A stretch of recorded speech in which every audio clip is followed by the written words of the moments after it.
bonsoir à tous. Nous sommes ravis de vous accueillir pour ce premier making-of de Brief Me. Nous allons vous présenter Brief Me, l'équipe, comment nous réalisons au quotidien cette magnifique newsletter et répondre à vos questions. Nous allons rester ensemble pendant 45 minutes environ et vous pouvez dès maintenant nous poser vos questions dans les commentaires et nous tâcherons d'y répondre tout au long de cette séquence. Tout de suite, on entre dans le vif du sujet et on va se présenter. On va commencer à ma gauche par Nicolas. Bonjour, donc moi je suis Nicolas Filliot, je suis chef d'édition chez Brief Me. J'ai 36 ans et auparavant j'ai travaillé pour le site web d'Arrêt sur Image quand ils étaient à la télé. J'ai bossé pour 20 minutes, pour Terra Echo et pour une agence photo-vidéo participative qui s'appelait Citizenside. Merci Nicolas. Laurent? Bonsoir à tous, merci beaucoup d'être là et de nous suivre. Donc moi je suis Laurent Mauriac, je suis à l'origine du projet et avant donc de cofonder Brief Me il y a maintenant 2 ans, j'ai travaillé pendant 12 ans à Libération comme journaliste où j'ai travaillé notamment au service économie et où j'étais correspondant à New York et ensuite j'ai participé à la création de Rue 89 dont j'ai été directeur général pendant 7 ans. Merci. Mathilde? Bonjour à tous, je suis Mathilde Doisy, j'ai 27 ans et à Brief Me, je suis journaliste, j'écris les newsletters avec Nicolas et Laurent. J'ai travaillé avant au Figaro, au service culture et également au Monde à travers un programme qui s'appelait Le Monde Académique qui était destiné aux jeunes journalistes. Alors, je vais vous donner quelques infos sur moi-même, Edmond, qui vais présenter ce soir. Moi, chez Brief Me, je m'occupe du marketing et de la communication. J'ai 37 ans, j'ai un parcours dans les médias grand public et professionnels. Et mon objectif, c'est qu'il y ait de plus en plus de personnes qui découvrent Brief Me, qui nous lisent et qui s'abonnent. Alors, sans transition, on a déjà reçu quelques questions dans les commentaires et par email. Et notamment, il y en avait une d'entre elles qui était... Quelles sont les études qui ont été faites par nos journalistes? Alors, qui veut commencer à répondre? C'était une question de Félix et d'Emilou. Nicolas? Alors, moi, j'ai fait d'abord des études d'économie, bon, jusqu'en licence, donc pas très loin. Et après, j'ai fait une école de journalisme, le Centre de formation des journalistes à Paris. Voilà. Moi, j'ai fait une licence en art du spectacle, puis j'ai fait un master en journalisme culturel et à la Sorbonne Nouvelle. Puis ensuite, je me suis spécialisée davantage en journalisme, encore en 2 ans dans une école de journalisme qui s'appelle le CFPJ, lors de laquelle j'étais en contrat de professionnalisation au Figaro, comme je le disais tout à l'heure. Et moi, donc, j'ai fait Sciences Po à Paris et j'ai fait une maîtrise ce qui s'appelait à l'époque maîtrise de gestion à l'université de Dauphine aussi à Paris. Et donc, en fait, ça correspond un peu aux 2 casquettes que j'ai à Brief Me, c'est-à-dire à la fois rédacteur en chef et puis je m'occupe aussi de la gestion de l'entreprise. Laurent, maintenant, est-ce que tu peux nous parler un peu de la conception de Brief Me? D'où vient le projet? C'est Dom qui nous a posé la question. Oui, alors Brief Me, donc, en fait, vient d'une idée assez simple, c'est ça c'est un constat qui est partagé, qui est qu'on est de plus en plus submergé sous la masse des informations disponibles. Et ça s'accélère avec notamment les mobiles, entre la multiplication des articles sur les sites d'information, les alertes qu'on reçoit sur les mobiles, les sollicitations des réseaux sociaux. On a de plus en plus de mal à s'en sortir et je pense que c'est un constat partagé.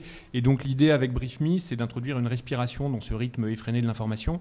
Et donc chaque soir, à 18h30, de faire une pause et puis en un email d'avoir à la fois l'essentiel de l'actualité de la journée et puis aussi une explication de cette actualité, c'est-à-dire ne pas s'arrêter simplement à l'énumération des faits, mais aller un petit peu plus loin et être dans une recherche de sens par rapport à l'information. Merci Laurent. Je vous rappelle que vous pouvez poser vos questions dans les commentaires et nous y répondrons tout au long de ce live, donc n'hésitez pas. On peut tout de suite passer à d'autres questions qui nous ont été envoyées, notamment sur la réalisation de Brief Me. On a beaucoup de questions qui nous sont parvenues, notamment Lola qui voudrait savoir comment sont sélectionnées les informations, comment elles sont triées, comment on trie les plus importantes et comment on arrive à dénicher celles qui sont les plus insolites. Qui veut répondre? Peut-être Nicolas pour commencer? Ouais, je veux bien. Alors, déjà, ce qui est le plus important, c'est la veille qu'on fait. Donc on fait la veille généralement avec Mathilde, moi, puis Laurent aussi de temps en temps. Disons qu'au quotidien, c'est plutôt Mathilde et moi. Et en fait, on fait cette veille par différents biais. Donc, on va avoir les réseaux sociaux. Ça peut être Facebook, ça va être surtout Twitter. Et on utilise aussi les flux RSS, ce qui peut peut-être paraître un peu dépassé, mais en fait, ça a vraiment des avantages, les flux RSS. On les néglige un peu de temps en temps. Et on va avoir aussi des sources régulières qu'on va aller fréquenter, donc des sites qui vont être beaucoup de la presse étrangère, surtout pour aller chercher les infos un peu plus insolites, disons plutôt décalées, on va dire, qu'on essaye de mettre dans les ça alors, dans la rubrique ça alors, et aussi dans les sellers avis, on cherche à avoir aussi des points de vue étrangers le plus possible. Donc voilà, on va faire notre veille comme ça. Mathilde, tu veux compléter un petit peu Oui, je peux compléter sur la façon dont on choisit ensuite entre nous les sujets. Le matin, justement, avec Nicolas, on va essayer de sélectionner ce qui nous semble le plus pertinent, intéressant. Et ensuite, on va en discuter entre nous en début de matinée pour savoir sur quoi on va ensuite travailler. Et justement, durant ce temps de discussion, on doit ensuite savoir ce qui est le plus intéressant pour la journée, ce qui va être le plus anecdotique, on va l'enlever. Savoir si c'est pas un sujet dont on a beaucoup parlé. Dans ces cas-là, on va se dire, bon, peut-être qu'on va pas le prendre pour aujourd'hui. D'autres choses, au contraire, qu'on va essayer de mettre en valeur. Ça peut être tout simplement aller chercher aussi des informations qui se passent dans des pays dont on parle assez peu.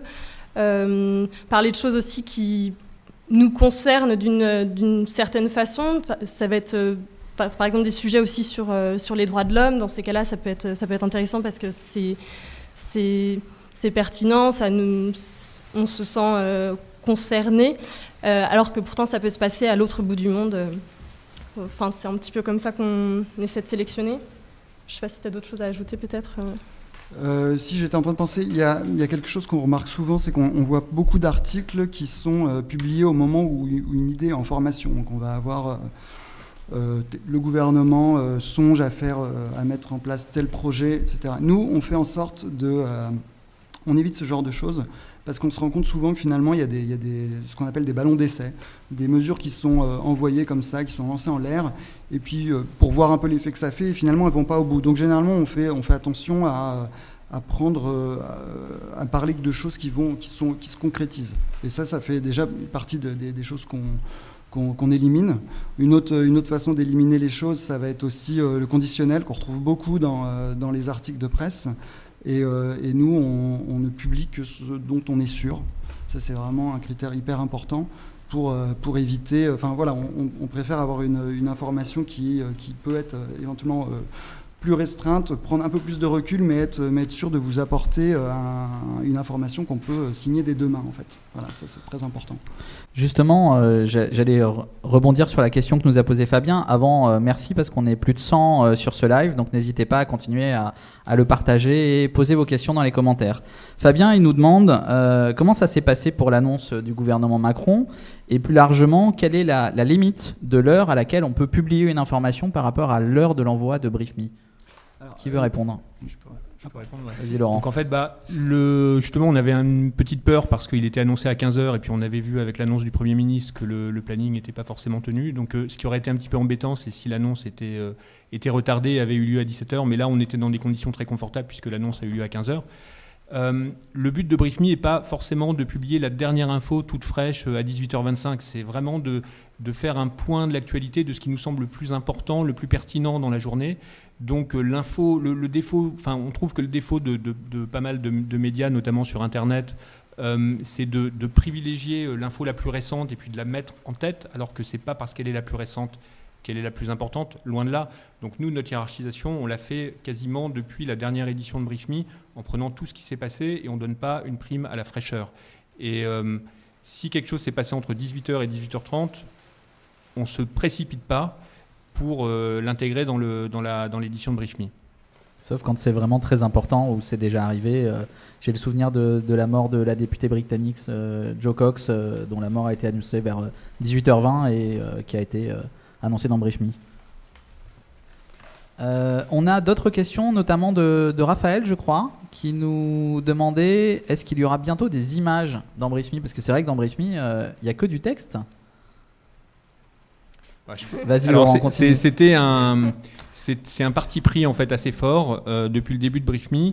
On l'a testé au début, pour ceux qui connaissent depuis Brief Me depuis le plus longtemps, vous étiez peut-être participant à notre campagne de financement participatif et vous avez peut-être participé au test de Brief Me, puisque quand on a lancé Brief Me, c'était à travers un test avec les 900 premiers lecteurs, et donc on a recueilli toutes les remarques, les réactions de ces lecteurs pour affiner notre formule. Et il y avait cette question des images. Et donc on a posé la question, et il y a, même s'il y avait une minorité de gens qui réclamaient des images, on s'est dit, avec une majorité des lecteurs, que ça allait nous distinguer de la manière dont l'information était le plus souvent présentée, avec souvent des images qui ne sont pas forcément utiles, mais qui sont là un peu de manière décorative, et que notre but étant d'instaurer un rapport plus calme, plus apaisé à l'information. Le fait d'avoir que du texte et puis de travailler sur la présentation du texte, c'est-à-dire sur le choix de la police, sur les blancs, sur les couleurs quand même qu'il y a entre les textes, les petites barres de couleurs, etc. Ça nous semblait une piste plus intéressante que d'avoir forcément des images qui souvent sont un peu des images prétextes. Alors il y a beaucoup de questions sur les images. Par exemple, Thibaut, il voudrait des cartes pour les conflits géopolitiques. Pourquoi il n'y a pas de cartes non plus dans Brief Me, pas d'images? Est-ce que demain il y aura des cartes? Déjà, les cartes, c'est quand même une compétence aussi qu'il faut avoir. Donc pour l'instant, je pense qu'on n'est pas forcément en mesure de produire une carte de toute manière. Donc si jamais on voulait faire évoluer la formule et proposer des cartes, il faudrait d'abord qu'on se penche dessus. Après, si on juste proposer comme ça une carte juste pour dire qu'on l'a fait, c'est pas intéressant. Il faudrait vraiment faire une carte très travaillée. Pour l'instant, on n'a pas forcément le temps de faire ça. Donc la question c'est pas spécialement posée pour l'instant. Maintenant, si parmi les 100 personnes qui nous regardent là, tout le monde nous demande des cartes, on va peut-être y réfléchir. Très bien, on est déjà presque 150. Il y a une autre question qui est posée par Philippe, qui se demande s'il y aura des actualités culturelles dans Brief Me. Aujourd'hui, il n'y en a pas. C'est un choix. Laurent ? C'est pas un choix, c'est tout simplement qu'en fait, pour l'instant, on n'a pas trouvé une manière originale qui soit un petit peu dans le ton, dans l'esprit de ce qu'on fait par ailleurs, pour bien traiter de l'actualité culturelle. Et voilà, on ne veut pas faire simplement des petites notules, des petites notices pour les derniers livres qui sortent ou les derniers films. Et on essaye, voilà, donc on est toujours un petit peu en phase de réflexion par rapport à ça. Donc là aussi, si vous avez des idées, elles sont bien sûr les bienvenues pour traiter de l'actualité culturelle de manière plus originale. Et c'est aussi le fait que dans Brief Me, on n'est pas là pour faire du commentaire ou de la critique. On est vraiment là pour se reposer sur les faits. Et si c'est simplement pour se reposer sur une sortie d'un film ou d'un livre, là, on n'a rien à apporter, rien à expliquer. Par contre, si c'est un événement qui advient, ne serait-ce que là, durant le Festival de Cannes qui vient d'ouvrir, là, par contre, on pourrait être amené à en parler. Ou si c'est sur l'économie du cinéma, par exemple, on a évoqué, par exemple, les films qui sont sélectionnés au Festival de Cannes et qui sont produits par Netflix. Ça, on en a parlé dans Brief Me. Parce que là, on avait quelque chose à apporter, à expliquer. Merci Mathilde. Continuez à poser vos questions. On va prendre celle de Sandrine et Kevin qui nous demandent quelle masse de travail ça représente de faire Brief Me, combien de temps ça prend d'écrire la newsletter tous les jours. Mathilde, par exemple, Nicolas, qui est au charbon. D'accord, c'est pour moi. Alors, quelle masse de travail c'est pas forcément facile à quantifier. Après, on peut vous donner globalement une journée type, peut-être. Donc, on arrive le matin vers 9h30, 10h. On fait une réunion à 10h en tout cas. Et l'idée, c'est de venir à cette réunion en ayant préparé, en ayant trouvé des sujets. Donc la veille, on l'a fait avant. Donc on peut la faire le soir, on peut la faire le matin. Moi, je la fais notamment dans les transports, pour tout vous dire. C'est-à-dire que je charge des articles et puis après, je les lis pendant mon trajet. J'ai pas mal de temps de trajet, donc j'ai le temps de faire un peu ça. Donc ensuite on fait cette réunion à 10h, on cale les sujets et on travaille dessus jusqu'à on se fait une pause à midi évidemment, mais après on boucle généralement un numéro de Brief Me vers 18h20, 18h25, voire 18h29, pour l'envoyer à 18h30. Et ensuite, une fois qu'on a terminé, on continue à rechercher un peu des sujets qui pourraient nous servir pour le lendemain. Sachant qu'en plus, on a une édition du week-end à faire, et ça, je peux peut-être laisser en parler. Oui, du coup, pour l'édition du week-end, en fait, dans ces cas-là, c'est moi qui m'occupe du sujet long qu'il y a dans l'édition du week-end.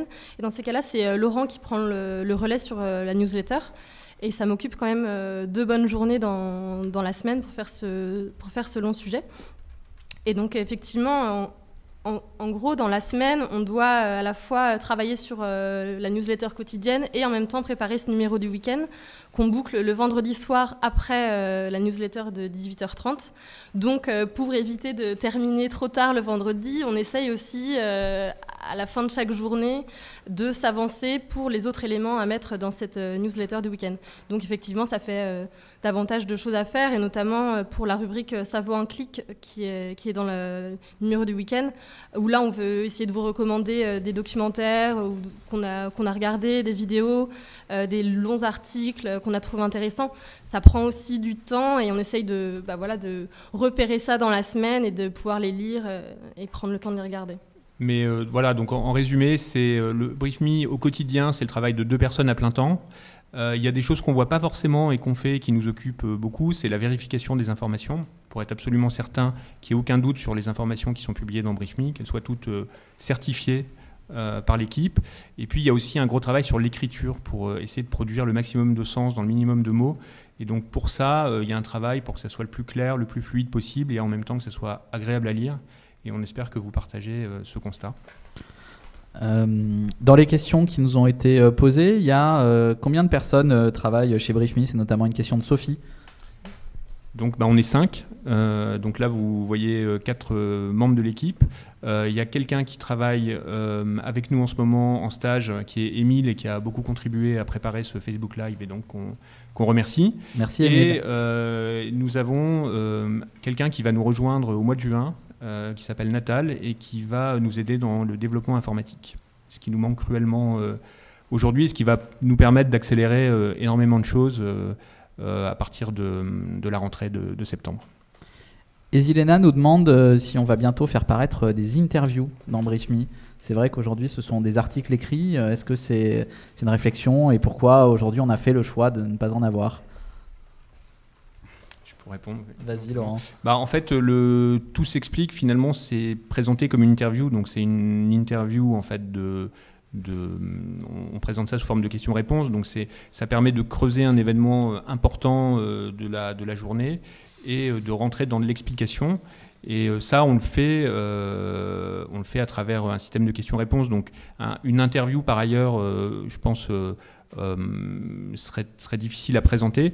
En revanche, ce qu'on fait, et ça vous le voyez notamment dans le sujet principal de Brief Me Weekend, c'est qu'on interviewe des gens, mais qu'on cite dans l'article. Donc c'est pas présenté comme une interview. Là aussi, c'est un sujet qui est présenté sous forme de questions-réponses. Donc ça serait difficile de le traiter par ailleurs, d'avoir par ailleurs une interview dans Brief Me Weekend. On préfère ce système en fait qui permet de bien montrer notre volonté d'expliquer des sujets. Et voilà, c'est pas parce qu'on fait pas d'interview qu'il n'y a pas un travail d'interview de notre part. Alors tu vas pouvoir garder la main, parce qu'il y a une question très, très pointue de Sébastien qui nous demande si aujourd'hui le modèle de Brief Me est rentable. En route vers la rentabilité, c'est-à-dire qu'aujourd'hui, vous l'avez compris, la seule source de recettes de Brief Me, ce sont les abonnements.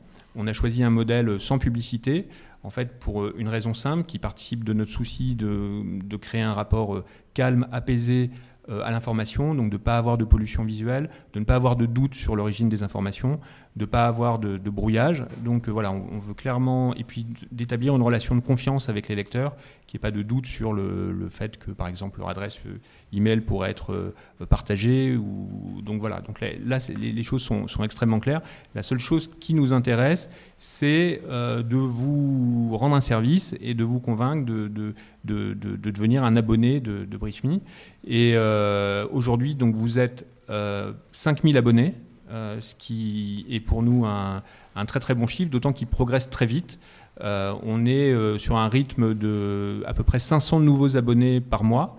Et donc, voilà, si on poursuit sur ce rythme, donc je vous disais que Brief Me n'était pas encore rentable, mais on pourrait viser la rentabilité d'ici 1 an à peu près. Et donc, je vous invite, si vous n'êtes pas encore inscrit, à vous inscrire à Brief Me. C'est gratuit pendant 30 jours.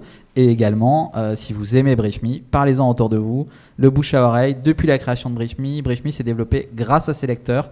On compte sur vous. Alors, on va continuer dans les questions qui nous ont été adressées. Il y a plusieurs questions sur l'indépendance et la neutralité. Alexandre, par exemple, il nous a demandé, en toute indiscrétion, les orientations politiques de nos journalistes. Je peux répondre. Alors, donc voilà, si vous lisez Brief Me, vous l'avez peut-être constaté, il y a un parti pris qui est de ne pas avoir de parti pris d'opinion et un parti pris en fait de neutralité, c'est-à-dire d'essayer de présenter les informations de la manière la plus équilibrée possible. Et on reçoit souvent des compliments, enfin des félicitations de la part de nos lecteurs pour ça, qui nous disent bah voilà, vous êtes vraiment différents parce que on a cette neutralité chez vous qu'on ne retrouve pas forcément ailleurs. Donc ça, c'est vraiment quelque chose qu'on veut cultiver. Et donc à la limite, voilà, nos opinions politiques, elles importent peu parce qu'on a ce souci au quotidien de neutralité. Maintenant, je pense qu'on a en commun des valeurs qui se retrouvent dans la ligne rédactionnelle de Brief Me, qui sont par exemple une ouverture sur l'international, qui sont par exemple un souci de l'environnement, un souci de l'égalité entre les hommes et les femmes. Donc voilà, c'est des valeurs comme ça que je pense qu'on partage au sein de l'équipe, mais pas pour autant des opinions politiques tranchées. Ok. On a plusieurs questions sur les projets de Brief Me, notamment est-ce qu'il y aura bientôt un Brief Me en fonction des préférences des utilisateurs? C'est la question d'Inès qui nous a posée il y a quelques minutes. Nicolas, tu veux en parler? Pas que je sois au courant. Non, c'est pas en projet. En fait, vraiment, l'idée de Brief Me, c'est un travail journalistique. Donc voilà. En fait, nous, on considère qu'aujourd'hui, il y a une lacune dans le journalisme, qui est qu'il y a beaucoup de production d'informations, il y a beaucoup d'articles, mais il y a une lacune en matière de sélection, c'est-à-dire qu'on est face à une masse d'informations considérable. Et donc, nous, ce qu'on essaye de combler comme manque d'un point de vue journalistique, c'est dans les informations existantes, de faire un tri, de les hiérarchiser, de les mettre en perspective, de les mettre dans leur contexte, de les expliquer, de les éclairer, de les analyser. Voilà, c'est vraiment ce qu'on essaye de faire. Et on n'est pas dans une optique de personnalisation qui supposerait qu'on produise énormément d'articles pour laisser un choix aux utilisateurs. Et c'est pas du tout notre approche. Notre approche, c'est vraiment de faire un produit un petit peu artisanal, en fait, et qui soit unique, et qui soit adressé à des abonnés à qui il rend un service. La question, si je peux reprendre, parce que ma réponse était peut-être un peu courte. La question, c'était sur la personnalisation en fonction des goûts des gens. Ouais. Je suis même pas sûr que ce serait une bonne idée, en fait, parce que si c'est pour créer ce qu'on appelle les bulles de filtre, comme on peut voir sur Facebook, où finalement on se retrouve à se voir beaucoup confronté à des opinions qui sont déjà les siennes, c'est pas forcément quelque chose de positif. Nous, on essaye plutôt justement parfois, notamment avec la rubrique C'est leur avis, de choisir quelque chose qui ne va pas forcément être notre opinion, justement. C'est pas, la rubrique ne s'appelle pas C'est notre avis, elle s'appelle C'est leur avis. Et on essaye de prendre des opinions qui peuvent parfois aller contre ce qu'on peut penser, qui peuvent être un peu déroutantes ou qui, en tout cas, font réfléchir. Et c'est vraiment ça qui est important. Personnaliser pour aller coller au goût des gens, si c'est pour leur dire exactement ce qu'ils ont envie d'entendre, c'est pas forcément intéressant. Donc l'idée, c'est que Brief Me aide à se forger sa propre opinion, c'est ça? Voilà. Ok. Dans les questions qu'on avait, David nous a envoyé une question en nous demandant si on avait prévu une version anglophone de Brief Me en langue anglaise. Allez, Laurent. Pas pour l'instant. Pas pour l'instant. Maintenant, là, l'idée, c'est vraiment de consolider le développement de Brief Me, d'aller encore un petit peu plus loin, de continuer à affiner un petit peu la formule à partir de la rentrée, de faire grossir le nombre d'abonnés.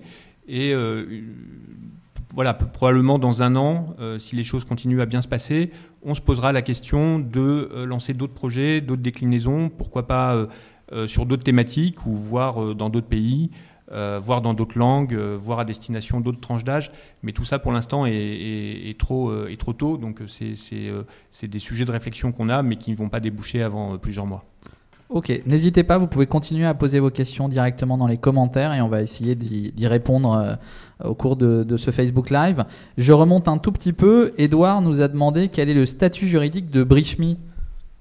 C'est une société. Le statut précis, c'est SAS. Donc c'est une société commerciale, tout ce qu'il y a de plus classique. D'accord, très bien. Il y a une nouvelle question sur les infographies animées pour donner des perspectives à l'actualité. C'est Sophie qui nous la pose. On a un peu répondu tout à l'heure, mais c'est vrai qu'on voit de plus en plus se développer ce type de contenu.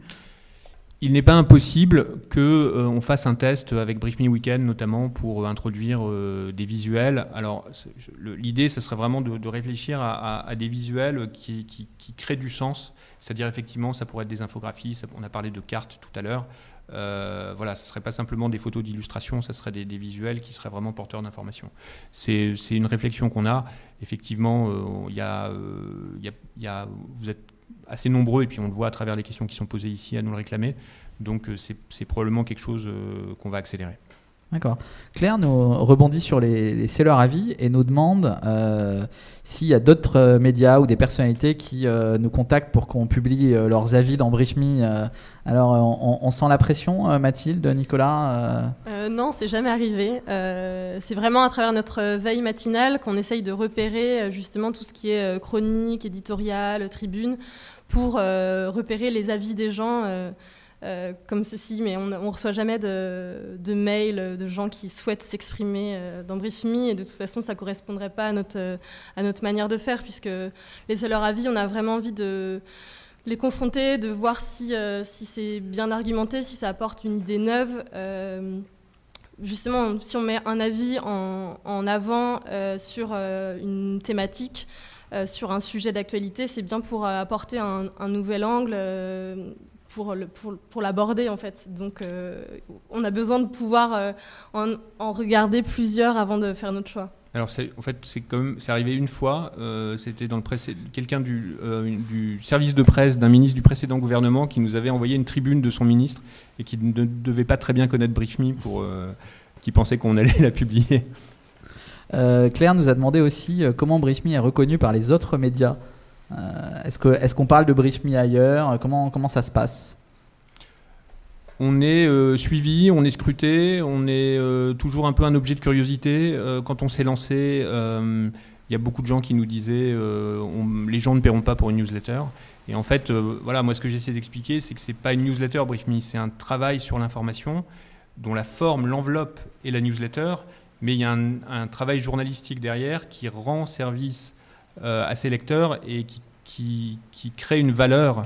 Et cette valeur peut être peut correspondre à un besoin. Pour certains d'entre vous, peut-être que vous avez l'impression que Brief Me vous fait gagner du temps et que ce service peut justifier le paiement d'un abonnement. Donc je dirais qu'on est encore regardé avec curiosité et parfois un petit peu avec étonnement. Ah bon, ça marche ? En fait, c'est super. C'est-à-dire qu'on est quand même très très encouragé et très soutenu.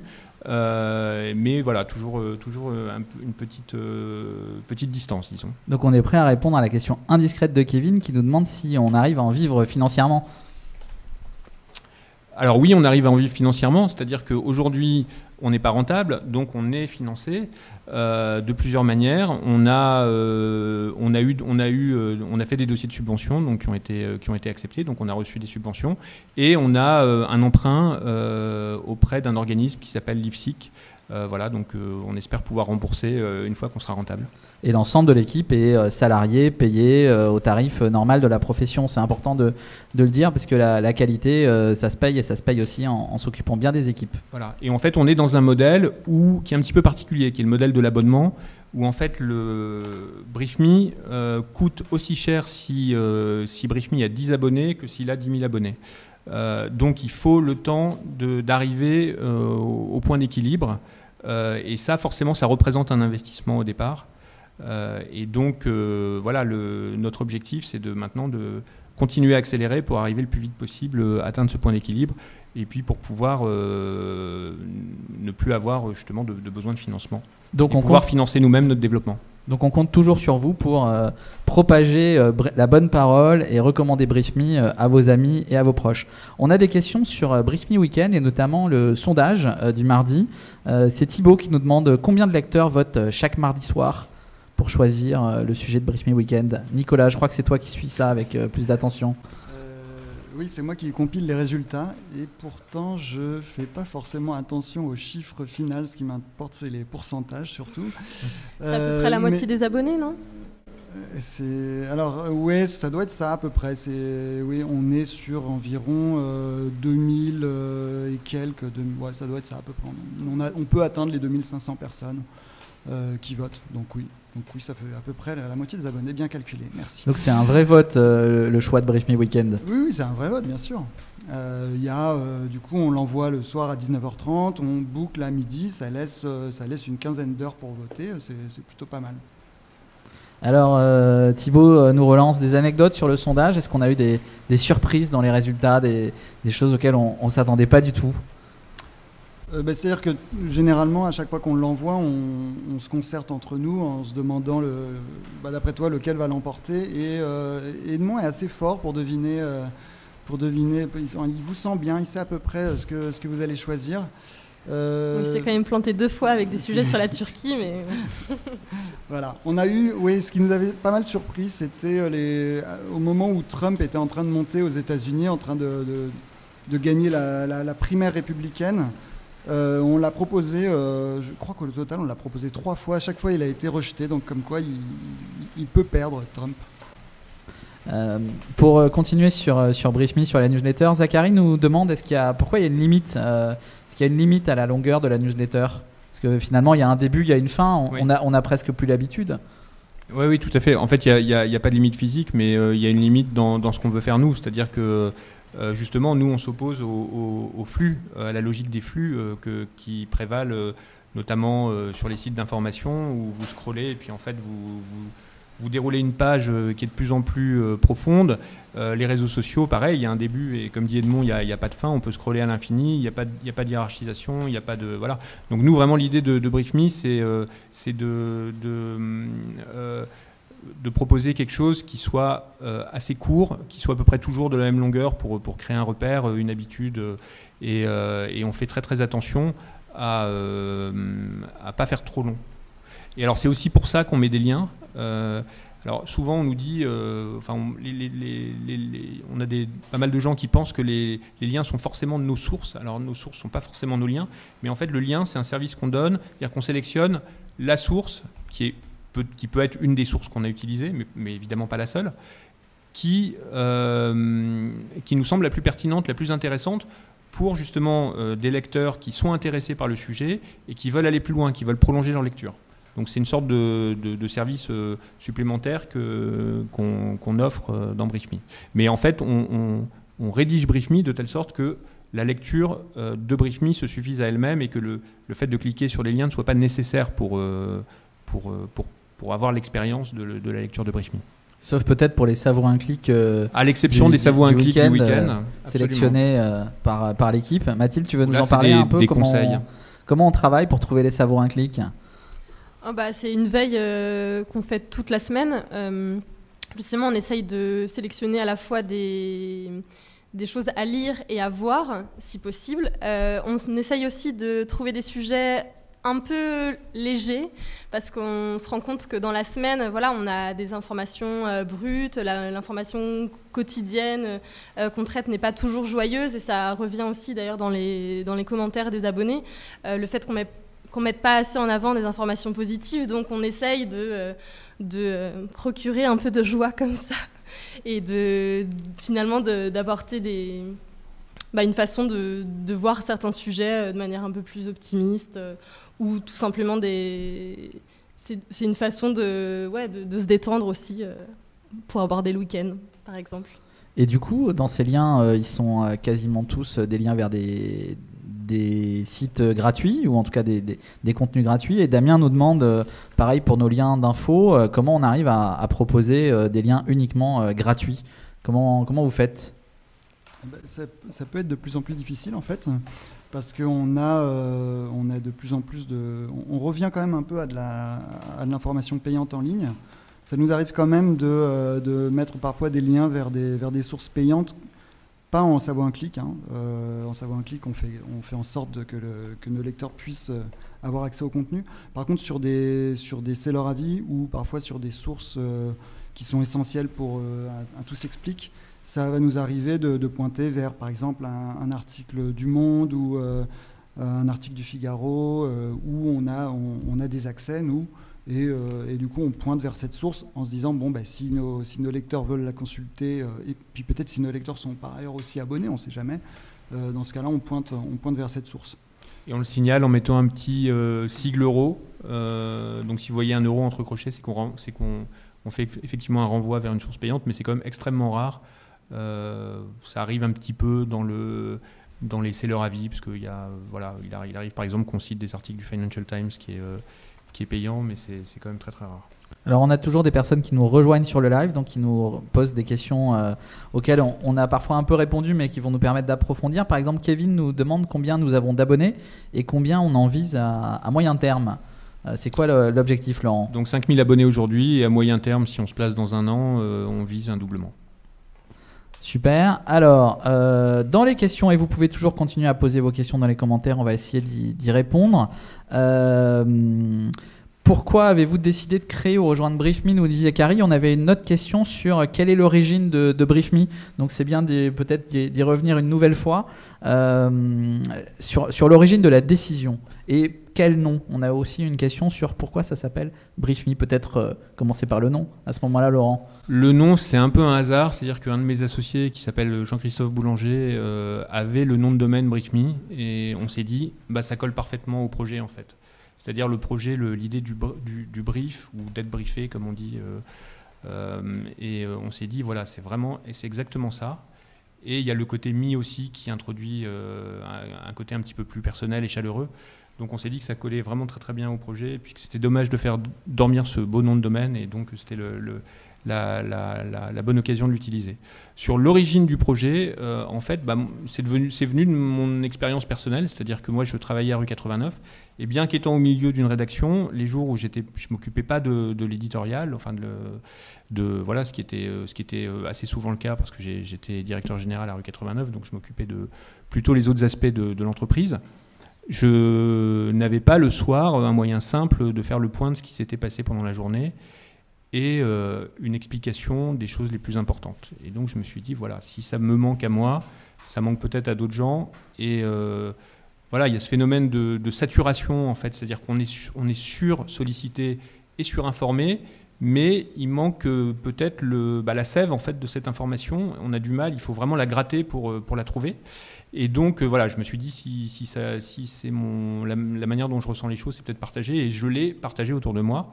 Et ensuite, on l'a partagé avec plein de lecteurs quand on a fait le test, la période de test, à l'occasion de l'opération de financement participatif. Et donc c'est comme ça qu'on a validé, si on peut dire, le concept, c'est-à-dire qu'on s'est dit voilà, il y a quelque chose à creuser, il y a quelque chose à faire. Et je pense qu'aujourd'hui, il y a plein de choses qui montrent qu'il y a voilà, que ce constat est valide. Il y a le nombre de personnes qui sont intéressées pour recevoir BriefMe, puisqu'il y a plus de 100 000 personnes qui ont souscrit à l'offre d'essai. Il y a aujourd'hui 5 000 abonnés. Et puis il y a un autre indicateur qui est très très important pour nous, qui est le taux de réabonnement, qui est aujourd'hui entre 65 et 70%.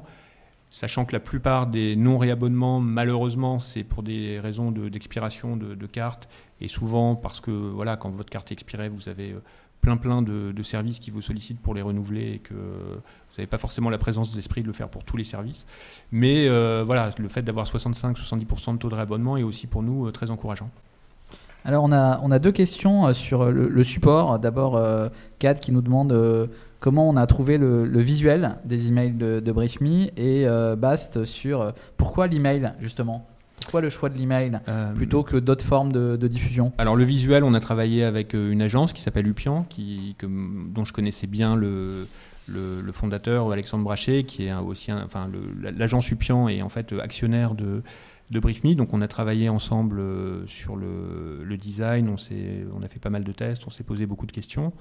Et l'autre question, c'était... L'autre question, c'était le support. Pourquoi l'email ? Pourquoi l'email ? Alors, l'email était... BriefMe ne se définissait pas du tout par l'email au départ, et on pensait assez vite lancer une appli mobile.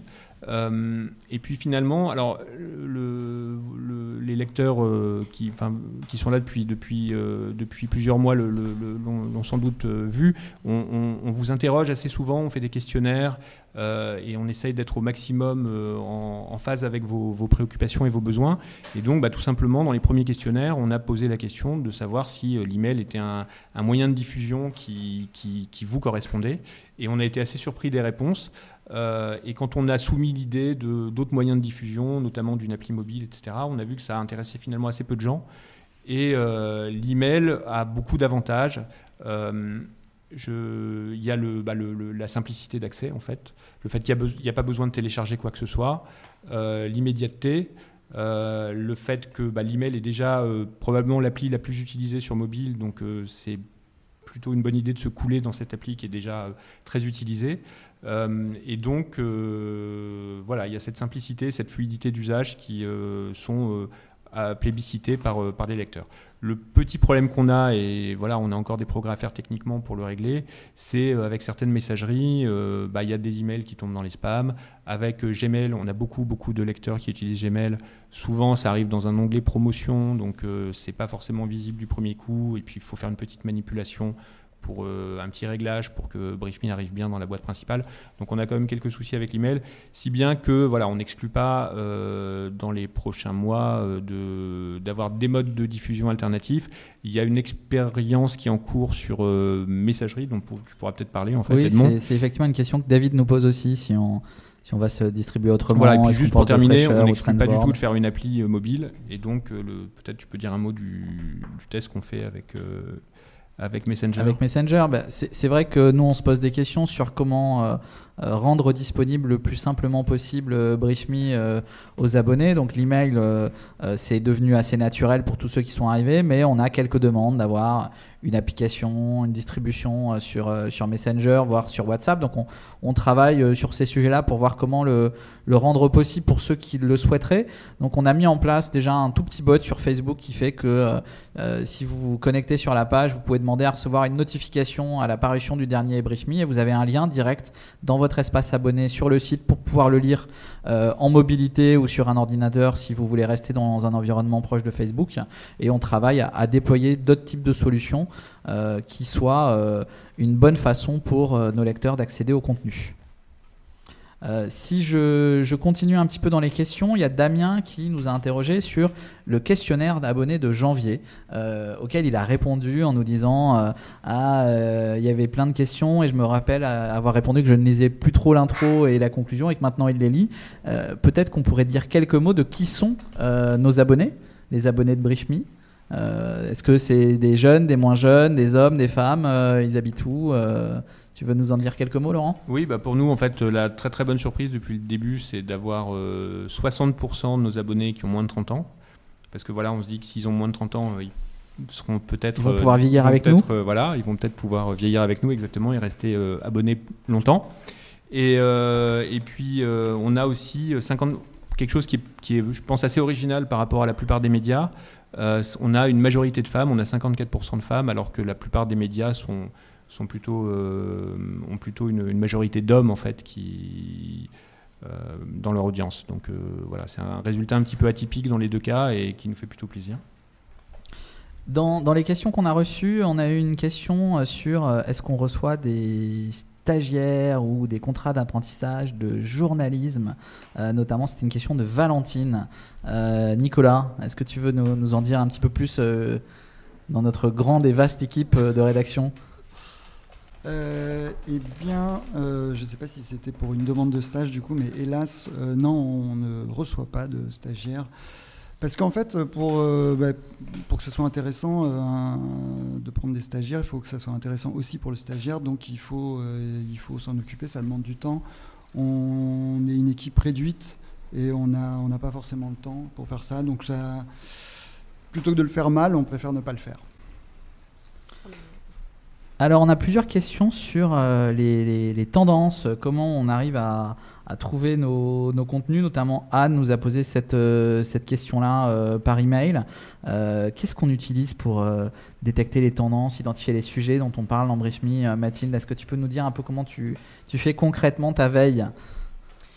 Du coup, on en parlait un peu au début, mais c'est vrai que pour effectuer la veille dans BriefMe, donc c'est ce qu'on va faire un peu tous les matins, on va passer par des outils comme Twitter, enfin TweetDeck, du coup, dans lesquels on peut avoir déjà sélectionné plusieurs thématiques, où on aura réuni plusieurs comptes qui parlent des mêmes... de la même thématique. Ça peut être sur une zone géographique, ça peut être sur l'environnement, moi je sais que j'en ai une aussi sur le féminisme, j'en ai une aussi sur tout ce qui est un peu futur, innovation. Ça peut être sur des thématiques comme celle-ci. Et en même temps, comme l'expliquait aussi Nicolas, on a un autre outil qui permet d'agréger des flux RSS, c'est-à-dire tous les derniers contenus qui sont parus sur des sites qu'on a choisi donc de suivre. Et là, ça va être un peu la même chose. On va suivre en fonction de thématiques, de zones géographiques, en fonction de rubriques aussi, puisque du coup, c'est ce qui va nous aider parfois à sélectionner les infos ce qu'on va mettre dans le seller avis. Voilà comment on essaye de sélectionner. Et du coup, en parcourant tous ces sujets-là, c'est comme ça qu'on repère un peu les tendances, qu'on repère les sujets qui se dégagent. Donc ça, à la limite, les sujets qui se dégagent, ça va être ceux dont on va parler dans le Tout s'explique et peut-être dans les On rembobine. Mais finalement, pour notre rubrique Ça alors, il faut qu'on choisisse des sujets qu'on a aperçus, qui nous paraissent pertinents et importants, mais finalement que vous auriez pu ne pas voir ailleurs. Donc c'est à nous de faire une veille sur des médias que vous ne consulteriez pas par ailleurs. Donc là, pour le coup, c'est pas vraiment une tendance, en fait, c'est plus à nous d'aller dénicher une information qui pourrait en devenir une. D'accord. On a à nouveau une question sur la tendance politique dans les articles de BriefMe. On y a un petit peu répondu tout à l'heure. Est-ce que tu peux y revenir peut-être, Laurent, sur cette approche de neutralité et d'indépendance qui est au cœur de la proposition de BriefMe? Oui, en fait, nous, ce qu'on essaye de faire, c'est de ne pas prendre parti, jamais de prendre parti, en fait. Donc, effectivement, avoir un souci d'équilibre et de neutralité dans la manière dont on traite l'information. Ouais, si je peux peut-être rebondir, ce qui est important pour nous, c'est que quand vous lisez BriefMe, vous puissiez être certain de l'information que vous y trouvez. Vous n'ayez pas à vous poser des questions, tiens, mais est-ce que ça ne serait pas orienté Donc voilà, l'idée c'est justement de mettre de côté toute conviction politique qu'on pourrait avoir et vraiment de s'en tenir au fait pour que, en fait, la confiance c'est essentiel. Donc voilà, il faut que vraiment vous ayez une information où vous disiez il n'y a pas de souci, il n'y a pas d'embrouille, on n'essaie pas de me faire penser quelque chose ici. Ce qui nous fait plaisir, par exemple, c'est quand on reçoit des messages de lecteurs qui nous disent voilà, moi j'apprécie que vous ne donniez pas votre avis parce qu'il y a trop de journalistes qui donnent leur avis partout, à la télé, etc.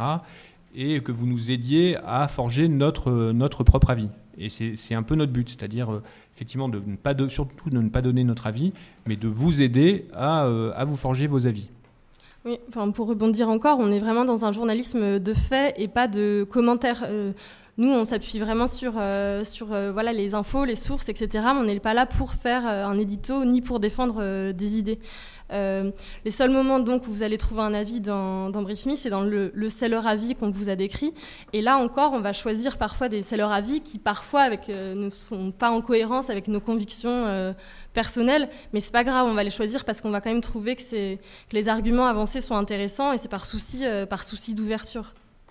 Alors on a une petite question sur les ça peut servir. Comment on trouve les ça peut servir qui font souvent sourire nos lecteurs et nos abonnés? Je crois que c'est plutôt Nicolas qui est souvent à la manœuvre. Laurent est assez fort aussi pour en trouver. Il y a pas une seule technique. On cherche beaucoup, c'est vrai, dans les médias américains. Il faut avouer, ça peut peut-être être un défaut d'ailleurs. Après, on passe par des mots-clés aussi, beaucoup. On a quelques sources, quelques médias, quelques sites web qui nous servent assez souvent. Voilà, il n'y a pas forcément une méthode en particulier. C'est un secret de fabrication bien gardé. Ça m'arrive de chercher astuces dans Twitter pour voir, mais je vais avoir beaucoup de tri à faire, beaucoup de choses complètement inintéressantes. Puis après, c'est tout simplement en faisant notre veille quotidienne, on va tomber sur un article qui n'a pas forcément à voir avec l'actu, mais on va se dire tiens, ça c'est intéressant. Et puis après, effectivement, il y a les pas de côté sur l'actualité. Donc quand on a une cyberattaque, eh bien, il va y avoir souvent, on va trouver un article de ci, de là qui va dire comment se protéger, par exemple, ou ce genre de choses. Ou alors, l'autre jour, on avait un article sur les annulations de vol ou sur ce genre de choses. Voilà, on a des rebonds sur l'actualité qu'on peut trouver dans les médias français ou les médias étrangers. Merci. On va encore prendre quelques questions avant de terminer cette séquence de questions-réponses tous ensemble. On a Cad notamment qui nous demande s'il y a quelqu'un dans l'équipe qui a une formation juridique parce qu'il trouve qu'on est assez pointu sur ces sujets-là. Il a l'impression d'être dans ses cours de droit. Alors, je crois pas que... Qui a une formation juridique Toi, non ? Oui, c'est ça. C'est vrai que moi, je suis toujours un peu vigilant à la relecture finale dès qu'on met un peu des termes juridiques pour qu'on soit le plus précis possible. Mais c'est le cas sur tous les sujets économiques, politiques. Il y a un vrai effort de toute la rédaction pour qu'on ait l'écriture la plus simple, la plus accessible et la précision des termes parce que l'actualité, elle se nourrit pas du flou et de l'imprécision, mais au contraire de la pertinence et de choix de mots précis. Parce qu'effectivement, Edmond ne vous a pas dit, il vous a dit tout à l'heure qu'il s'occupait du marketing, mais il ne vous a pas dit qu'en fait, il avait un rôle important dans la confection de BriefMe, puisqu'il participe aux relectures tous les soirs, et il est très très vigilant, et il nous permet d'améliorer BriefMe au dernier moment, souvent des formulations qui sont améliorées grâce à lui. On a aussi une question dont on n'a pas parlé, c'est le prix. On a une personne, Inès, qui nous dit que BriefMe, c'est un peu trop cher pour elle. Alors BriefMe, ça revient à 3,90€ par mois. Déjà, on a un peu parlé du modèle payant, mais pourquoi l'abonnement et pourquoi ce prix-là, Laurent ? Tu pourras peut-être répondre aussi. C'est un prix qu'on a fixé au début, en fait, en analysant un petit peu le marché, la concurrence. Voilà, on l'a fixé aussi en questionnant nos lecteurs pendant la phase de test. À l'usage, il nous paraît assez adapté, c'est-à-dire que voilà, il y a quand même beaucoup de travail derrière BriefMe, donc on est persuadé qu'on crée une valeur et que on rend un service, et donc voilà, ça justifie un prix qui soit pas trop bas, parce qu'il nous arrive de recevoir des messages de gens qui nous disent voilà, si c'était 1 euro par mois ou tous les 3 mois, ça serait beaucoup mieux. Oui, mais bon, c'est voilà. Et on voit qu'il y a quand même la conscience chez la plupart de nos abonnés qu'ils en ont pour leur argent, en fait. Donc voilà, je pense qu'il n'y a pas tellement de sujets là-dessus. Et on ne veut pas non plus que le prix soit trop élevé parce qu'on veut être accessible. Comme je vous le disais tout à l'heure, on a 60% de nos abonnés qui ont moins de 30 ans. Donc il est possible de se faire offrir BriefMe, il y a une option cadeau. Mais voilà, on veut rester accessible, notamment pour un public jeune. Moi, j'aime bien dire que BriefMe, c'est le quotidien le moins cher de France parce qu'on a quasiment 300 éditions dans l'année pour 46,80 €. Alors, quand on va dans un kiosque, un quotidien, c'est entre 1,50 € et maintenant plus de 2 €. Donc, on a l'impression qu'on a un bon rapport qualité-prix pour la qualité de ce qui est envoyé tous les jours. On va prendre encore peut-être une ou deux petites questions et puis après, on va clore cette séquence de questions-réponses. Je remontais dans ce qu'on n'avait pas traité. Non, mais je pense qu'on a fait un bon petit tour. Donc, merci à tous. Pour terminer ce making-of, je voudrais vous inviter encore à recommander BriefMe à vos amis, à vos proches, à votre famille, à vos cousins. Parce que depuis sa création, c'est grâce à vous qu'on s'est développé. On a encore besoin de vous pour passer les nouvelles étapes. Donc faites-le savoir si vous appréciez notre façon de traiter l'actualité. On essaiera de répondre aux questions qui pourraient encore arriver dans les commentaires dans les jours qui viennent. On va publier la vidéo, donc vous pourrez y accéder. Merci à tous, merci à toute l'équipe de BriefMe d'avoir participé à cet exercice pour ce premier making-of. Et il y en aura, j'espère, d'autres. Merci à Edouard pour la mise en image et à Émile pour cette très très belle organisation. Au revoir et à très bientôt.